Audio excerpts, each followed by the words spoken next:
Hello ನಮಸ್ಕಾರ ಸ್ನೇಹಿತರೆ. ಏನಪ್ಪ ಅದು ರಾಮಾಚಾರಿ ಹಾಗೆ ಚಾರು ನಡುವೆ ಬೆರಕಾಗ್ತದ್ಯಾ, ಸಂಸಾರ ಒಡೆದು ಹೋಗ್ತಿದ್ಯಾ ಅಂತ ಅನ್ನಿಸ್ತದ. ಇಲ್ಲಿ ಚಾರು ರಾಮಾಚಾರಿ ಜೊತೆ ತುಂಬ ಸಖತ್ತಾಗಿ ಜಗಳ ಮಾಡ್ತಾಳೆ. ಯಾವಾಗ ರಾಮಾಚಾರಿ ಒಂದು ಹುಡುಗಿನ ಭೇಟಿ ಮಾಡಿದ್ದೆ, ಅವರು ಮದುವೆ ಆದರೂ ಪರವಾಗಿಲ್ಲ, ನಾನು ನಿಮ್ಮನ್ನ ಮದುವೆ ಆಗೋಕೆ ರೆಡಿ ಅಂತ ಹೇಳಿದ್ರು. ನಾನು ಕೂಡ ಅವರೇ ಓಕೆ ಅಂದಮೇಲೆ ನಂದೇನು ಪ್ರಾಬ್ಲಮ್ ಅಂತ ಅಂದೆ ಅಂತ ಅಂತಿದ್ರೆ, ಈ ಕಡೆ ಚಾರು ಅಂತೂ ಕೋಪ ಮಾಡ್ಕೊಂಡ್ಬಿಡ್ತಾಳೆ. ಏನಂದರೆ ಏನು ಏನು ಏನು ಏನು ಅದರಲ್ಲಿ ತಪ್ಪು ಅಂತ ರಾಮಾಚಾರಿ. ಹೀಗೆ ಇಬ್ರಿಗೂ ಕೂಡ ಮುದ್ದಾಗಿ ಪದಾಗಿ ಜಗಳ ಏನೋ ಮಾಡ್ಕೋತಾರೆ. ಫೈನಲಿ ನಿನ್ನ ಲೈಫಲ್ಲಿ ನಾನು ಮಾತ್ರ ಇರಬೇಕು ಈ ಮನಸ್ಸಲ್ಲಿ ಅಂತ ಹೇಳಿದಕ್ಕೆ, ಅಯ್ಯೋ ಚಾರು ಮೇಡಮ್ ಸುಮ್ಮನೆ ತಮಾಷೆಗೆ ಹೇಳಿದೆ ಅಷ್ಟೇ, ಈ ಮನಸ್ಸಲ್ಲಿ ಜಸ್ಟ್ ನಿಮಗೆ ಮಾತ್ರ ಜಾಗ ಇರೋದು, ಇಲ್ಲಿ ಚಾರು ಮೇಡಮ್ನ ಬಿಟ್ಟು ಬೇರೆ ಯಾರು ಕೂಡ ಇಲ್ಲ ಅಂತ ರಾಮಾಚಾರಿ ಹೇಳ್ತಾನೆ. ಇದರಿಂದ ಚಾರುಗೂ ಕೂಡ ತುಂಬ ಖುಷಿ ಆಗುತ್ತೆ, ಅಪ್ಕೋತಾಳೆ, ಖುಷಿ ಪಡ್ತಾಳೆ. ಈ ಕಡೆ ಬೆಳಗ್ಗೆ ಆಗ್ತಿದ್ದಾಗ ತುಳಸಿ ಕಟ್ಟೆ ಮುಂದೆ ಪೂಜೆ ಮಾಡಿ ಗಂಡ ಹೋಗ್ಬೇಕಾದ್ರೆ ಗಂಡನ ಹತ್ರ ಹೋಗಿ ಆಶೀರ್ವಾದ ತಗೋತಾಳೆ. ನಂತರ ಈ ಕಡೆ ದೇವ್ರ ಹತ್ರ ತುಳಸಿ ಹತ್ರ ಪೂಜೆ ಮಾಡ್ತಾರೆ. ನಂತರ ಈ ಕಡೆ ಅತ್ತೆ ಏನಮ್ಮ ಬೇಡ್ಕೊಂಡೆ ಅಂತ ಕೇಳಿದಕ್ಕೆ, ಏನು ಬೇಡ್ಕೊಂಡೆ ಅಂದರೆ ಯಾವತ್ತಿದ್ರೂ ಈ ಜನ್ಮಕ್ಕೆ ಪಾತ್ರ ಅಲ್ಲ ರಾಮಾಚಾರಿನೇ, ಏಳೇಳು ಜನ್ಮಕ್ಕೂ ನನ್ನ ಗಂಡ ಆಗಿರಬೇಕು ಅಂತ ಕೇಳ್ಕೊಂಡೆ ಅಂತ ಹೇಳ್ತಾಳೆ. ನಿಮ್ಮ ಒಂದು ಸಂಸಾರದ ಮೇಲೆ ಯಾವುದೇ ಕೆಟ್ಟ ಕಣ್ಗಳು ಕೂಡ ಬೀಳದೆ ಇರಲಿ, ಯಾವತ್ತೂ ಕೂಡ ನೀವು ಹೀಗೆ ಖುಷಿಯಿಂದ ಇರಿ ಅಂತ ಅತ್ತೆ ಆಶೀರ್ವಾದ ಮಾಡ್ತಾರೆ. ಹೇಳಿದೆ ತಡ ಈ ಕಡೆ ಪಿಂಕಿ ಕಾಲ್ ಮಾಡ್ತಾಳೆ ಚಾರುಗೆ. ಪಿಂಕಿ ಕಾಲ್ ಮಾಡಿದೆ, ಒಂದು ಸ್ಕ್ರೀನ್ಶಾಟ್ ಕಳಿಸಿದ್ದೀನಿ ನೋಡು, ಏನೂ ನನ್ನ ಗಂಡ ದೇವರು ಹಾಗೆ ಹೀಗೆ ಅಂದ್ಕೊಂಡು ದೇವ್ರ ಸ್ಥಾನದಲ್ಲಿ ಇಟ್ಟಿದ್ಯಲ್ಲ ನಿನ್ನ ಗಂಡನ, ಅಷ್ಟೊಂದು ಬೋಧನೆ ಕೊಟ್ಟಿಯಲ್ಲ ನಿನ್ನ ಗಂಡನ ಬಗ್ಗೆ. ಆದರೆ ನೀನೇನೋ ನಿನ್ನ ಗಂಡನ ದೇವಸ್ಥಾನದಲ್ಲಿ ಇಟ್ಟಿರಬಹುದು, ಆದರೆ ನಿನ್ನ ಗಂಡ ಎಷ್ಟು ಹುಡುಗಿಯರ ಜೊತೆ ಆಟ ಆಡ್ತಾನೆ ಗೊತ್ತಾ, ಶಾರ್ಟ್ ಕಳಿಸಿದೆ ನೀನು ನೋಡು ಗೊತ್ತಾಗತ್ತೆ ಅಂತ ಹೇಳ್ತಾರೆ. ಈ ಮಾತನ್ನು ಕೇಳಿ ಚಾರುಗೆ ತುಂಬಾ ಸಿಟ್ಟು ಬರುತ್ತೆ. ಆದರೆ ಆ ಒಂದು ಸ್ಕ್ರೀನ್ಶಾಟ್ನ ನೋಡ್ತಿದ್ದಾಗೆ ಅವಳು ತಪ್ಪಿ ಬಾಗ್ಬಿಡ್ತಾಳೆ. ಬಿಕಾಸ್ ಇಲ್ಲಿ ರಾಮಾಚಾರಿಗೆ ಯಾರಿಗೂ ಮೆಸೇಜ್ ಮಾಡಿರ್ತಾನೆ. ಈ ಮೆಸೇಜ್ ಮಾಡಿರೋದು ಕತ್ಲೆಯಲ್ಲಿ ಅವಳಿಗೆ ಇಷ್ಟ ಆಗೋದಿಲ್ಲ.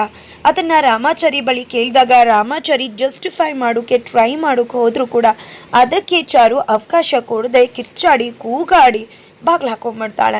ಇದನ್ನು ನೋಡಿದ್ದೆ ವೈಶಾಖಕ್ಕಂತೂ ಫುಲ್ ಖುಷಿ ಆಗ್ಬಿಡತ್ತೆ.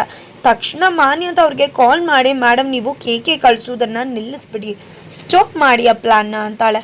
ಯಾಕೆ ಏನಾಯಿತು ಅಂತ ಕೇಳಿದಕ್ಕೆ, ನಿಮ್ಮ ಮಗಳು ಆಚೆಗೆ ಹೋಗ್ಬೇಕಲ್ವಾ, ಅವಳು ಆಚೆಗೆ ಹೋದ್ರೇ ನಮ್ಮ ಅವನ್ನ ನಾನು ಸಾಯಿಸೋಕ್ಕಾಗೋದು, ಇದೆಲ್ಲ ಆಗಬೇಕು ಅಂದರೆ ನಿಮ್ಮ ಮಗಳು ಆಚೆಗೆ ಹೋಗಬೇಕು, ನಿಮ್ಮ ಮಗಳು ಆಚೆಗೆ ಹೋಗಬೇಕು ಅಂದರೆ ಕೇಕಿನೇ ಬರಬೇಕಾಗಿಲ್ಲ, ಆಲ್ರೆಡಿ ಹತ್ಕೊಂಡು ಉರಿತಾ ಇದೆ.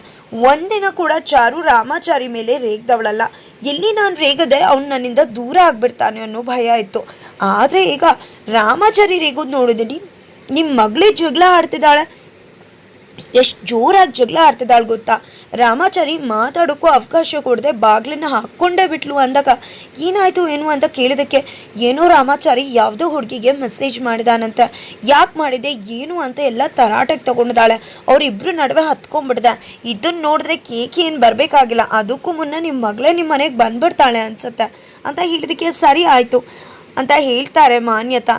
ಸರಿ ಒಂದೇ ನೋಡ್ತೀನಿ ಆಯಿತು ಅಂದಾಗ, ಮೇಡಮ್ ಯಾವತ್ತೂ ಕೂಡ ಬೆಂಕಿ ಹಚ್ಚೋ ಕೆಲಸ ನಾವು ಮಾಡಬೇಕು, ಬೆಂಕಿ ಉರಿತಿರ್ಬೇಕಾದ್ರೆ ಅದಕ್ಕೆ ಎಣ್ಣೆ ಹಾಕಬೇಕೇ ಹೊರತು ಅದನ್ನು ಬಿಟ್ಟು ಇನ್ನೆಲ್ಲೋ ಹೋಗಿ ಬೆಂಕಿ ಹಚ್ಚೋ ಕೆಲಸ ಮಾಡಬಾರ್ದು ಅಂದಾಗ, ಸರಿ ಆಯಿತು ಒನ್ ಡೇ ತಾನೆ ನೋಡ್ತೀನಿ, ತಾಳ್ಮೆಯಿಂದ ವೆಯ್ಟ್ ಮಾಡ್ತೀನಿ ಅಂತ ಮಾನ್ಯತಾ ಹೇಳ್ತಾರೆ. ನಂತರ ಈ ಕಡೆ ಚಾರು ತುಂಬ ಬೇಜಾರು ಮಾಡಿಕೊಂಡು ನಿಂತಿರ್ಬೇಕಿದ್ರೆ ಅಲ್ಲಿ ರಾಮಾಚಾರಿ ಬರ್ತಾನೆ.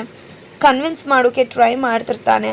ಆದರೆ ನನ್ನ ಮುಟ್ಟಬೇಡ ನೀನು ಅಂತ ಜೋರಾಗಿ ಕೆಂಡಾಮಂಡಲ ಆಗ್ಬಿಡ್ತಾಳೆ ಚಾರು. ಇದನ್ನು ಅತ್ತೆ ಅಬ್ಸರ್ವ್ ಮಾಡ್ತಾರೆ. ರಾಮಾಚಾರಿ ಹೋಗ್ತಿದ್ದಾಗೆ ಬಂದು ಏನಾಯ್ತಮ್ಮ ಅಂತಿದ್ದಾಗೆ ಅಪ್ಕೊಂಡು ಕಣ್ಣೀರು ಹಾಕ್ತಾಳೆ ಚಾರು.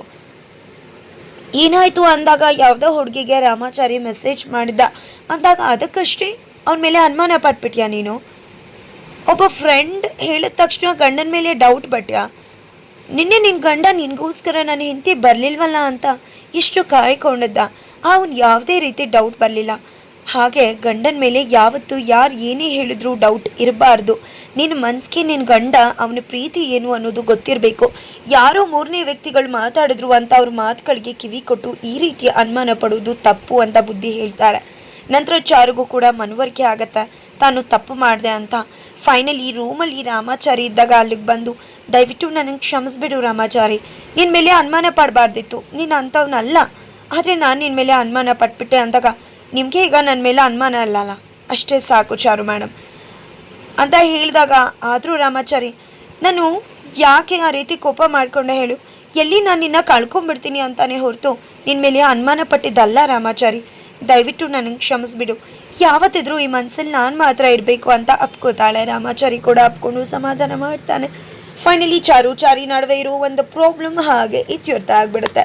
ಫೈನಲಿ ಕೆ ಎಂಟ್ರಿ ಆಗಬೇಕಾಗಿದೆ. ಹಾಗಾದರೆ ಕೆ ಎಂಟ್ರಿ ಆಗ್ತಿದ್ದಾಗೆ ಏನೆಲ್ಲ ಹಂಗಾಮ ಆಗ್ಬೋದು? ಚಾರಿನೇ ನಂಬಲಿಲ್ಲ, ಇನ್ನು ಕೆ ಆಡಿದ್ರೆ ನಮ್ಮದೇ ಇರ್ತಾಳ? ಖಂಡಿತ ಏನೋ ಒಂದು ಹಂಗಾಮ ಆಗೋದಂತೂ ಖಂಡಿತ ಸಿದ್ಧ. ಏನಾಗ್ಬೋದು, ಯಾಕಾಗುತ್ತೆ, ಇದು ಎಲ್ಲವನ್ನ ತಿಳ್ಕೊಬೇಕು ಅಂದರೆ ಈಗಲೇ ನಮ್ಮ ಚಾನಲ್ನ ಸಬ್ಸ್ಕ್ರೈಬ್ ಮಾಡಿ. ಹಾಗೆ ಮುಂದಿನ ವಿಡಿಯೋಗೋಸ್ಕರ ವೇಟ್ ಮಾಡೋದನ್ನು ಮರಿಬೇಡಿ.